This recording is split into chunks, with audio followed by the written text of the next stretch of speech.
I'm going to be ranking all of the January cozy games that I tried, and I'm going to be helping you decide if you should buy these games or not. The month of January was pretty slow for us cozy gamers, and I only played about 4 new cozy games, and trust me, you won't want to miss which one impressed me the most. The games are going to be in release order as well, so without further ado, let's get started. First up, we have Dreaming Isles, which released on January 13th for the PC for $18.99. This game is going to be your typical farming sim, but with a pirate's twist. This is all of my thoughts based off of the 12 hours that I did play. Dreaming Isles is a beautiful pixel art style game where you play as a mariner stranded on an abandoned island that was once a farm. Your goal is to restore the farm, explore nearby islands, and rebuild relationships with the locals. The game blends farming, high-sea adventure, and a Zelda-like exploration with elements of magic and combat. You'll face challenges from wearing pirates and trade factions, and your choices will shape the fate of the islanders. Think Stardew Valley, but mixed with pirates. Now, this game has farming, relationships, the mines, combat, and a touch of sailing. Now, I want to go over some of my pros and cons of this game. The farming mechanic was well developed, and I loved how it was like your typical farming game where you manage your health, your stamina, and it also had mana. The frequent rain helped take away the need for watering crops, making the farming a lot less tedious. I really liked the detailed sailing mechanics. It was a big highlight for me. It allowed you to use the wind to your advantage and kind of sail around from island to island. There was also a touch of romance, which adds a little bit of charm, and this game has about 8 romanceable characters who offer various perks like helping you on your farm or joining you on your boat. And then there was also some mini games like fishing in a card game, which helped provide a different mechanic from just your ordinary fishing. This game gets some brownie points because it also played really well on the Steam Deck. However, Dreaming Isles definitely has its drawbacks. Exploration was pretty limited. Some of the areas don't offer too much exploration like I was wanting it to. The lack of guidance on joining factions was really frustrating for me.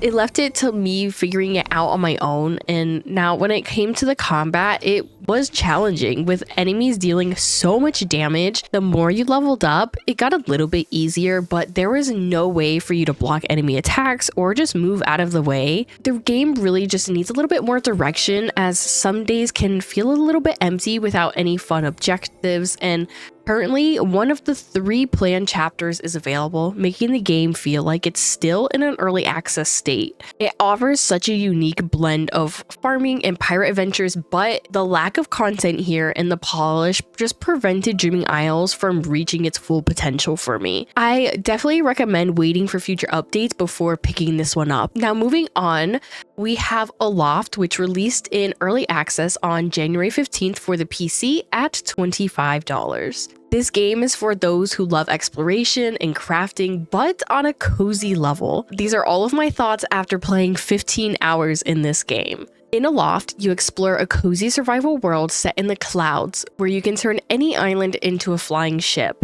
You'll gather resources, build your dream home, and care for animals, either solo or with 8 of your friends. While navigating the skies, you'll face a spreading corruption that you must cure to restore balance. The game emphasizes positive actions, allowing you to cook meals, craft tools, and uncover ancient secrets. You'll customize your skyship, automate production with wind power, and combat fungi creatures to save the islands. Think of Raft mixed with Ark and Valheim, all but a cozy twist to it, and a ton of flying. The game's features are exploration, flying, farming, crafting, and it has some combat, and it is also pretty heavy in the decorating. Now, I really enjoyed the exploration in this game. There was so much for you to discover and all these tiny little nooks and crannies for you to go into.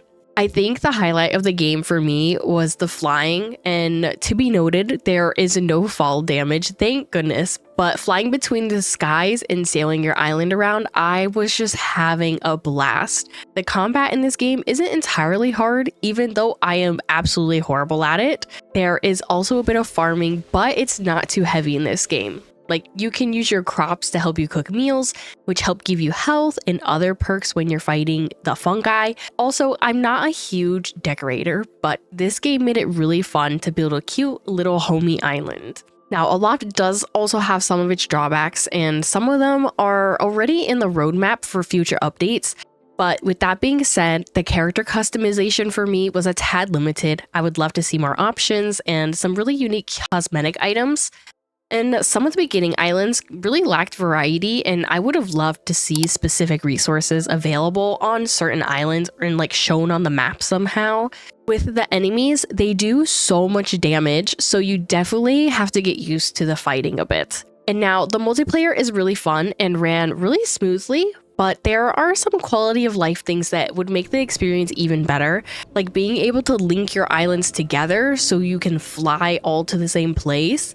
And I definitely would say that this game is not really beginner friendly, as it lacks a bit of guidance once you get past that initial tutorial phase. Another downside is the Steam Deck performance on this game is absolutely horrible. It just has so many frame drops and long loading screens. It's just not the most enjoyable experience. I like to make myself suffer and play on my Steam Deck anyways because I choose comfort over frames. My overall thoughts on whether you should buy this game or not, for me, it is a definite buy, especially for it being in early access. This game has by far exceeded my initial expectations of it. Next up, we have Skystead Ranch, which came out on January 17th for the PC at $25. Now, I will say I didn't get extremely far into this game. I will tell you right now that I was struggling. I did not like this one in the slightest, but let's carry on with all of my thoughts because it's not good.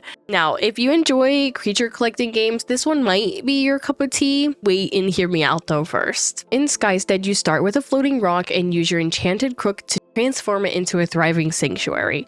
You'll garden, ranch, and terraform your plot to attract friendly creatures called skylets. You then record their traits in your notebook and take pictures of them. And you build a garden to suit your new friends' preferences and construct various projects like piers and houses. As you progress, you'll unlock new areas and activities like fishing, photography, and cooking. You can explore caves and cliffs to discover unique skylets and make your Skystead the best it can be. This game features some creature collecting, decorating, and some farming. The skylets were pretty cute in this game, but I was not having a good time. It felt really clunky at times, and I wholeheartedly just could not force myself to keep playing it. It still feels like it's in an early access state, and the camera in this game was so annoying.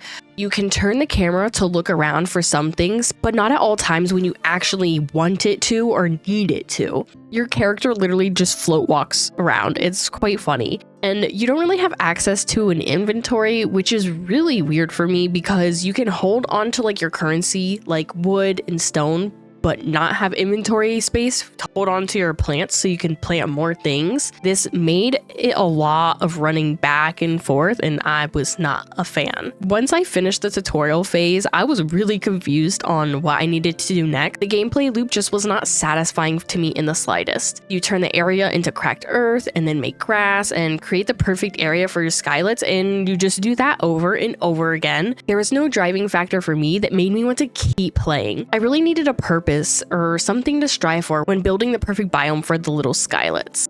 It ran kind of clunky on the Steam Deck as well. While I know my time in Skystead Ranch was pretty brief, I just found the game to be clunky and lacking direction. It might improve with future updates, but for now, I would recommend passing on it. Personally, this game was just not my cup of tea. And last but not least, we have Into the Emberlands, which came out January 20th for the full release on PC for $6.59. This was the last game that I played for this month, and I played for about 3 hours. Now, this game is perfect for those of you who enjoy cozy exploration games with a little strategic twist. Hear me out. Let me explain. Into the Emberlands is a cozy exploration game with a rogue-lite twist. As the light bearer, you venture into the procedurally generated world filled with mystical creatures and hidden secrets. Your mission is to save lost villagers, collect resources, and rebuild your village into a thriving safe haven. With endless replayability, you'll encounter quirky characters and face the challenge of a mysterious gloom that threatens the world. You'll use your Ember Lantern wisely to guide you through this enchanting adventure. The features in this game is a lot of exploration, resource gathering, saving villagers, and it has roguelike elements. You know those games that kind of piss you off but keep you coming back for more? Well, that was this for me. The game required some really careful planning and strategy, making it a standout from your typical cozy game. There was a lot to explore, including their different biomes which you encounter if you venture far enough, and the light ember shows you how many moves you can make before getting lost, which added a bit of challenge to the traveling and just discovering new areas. You can gather resources to help you progress and to complete quests, which is absolutely crucial. However, you do need tools like an axe and a pickaxe to navigate into these areas.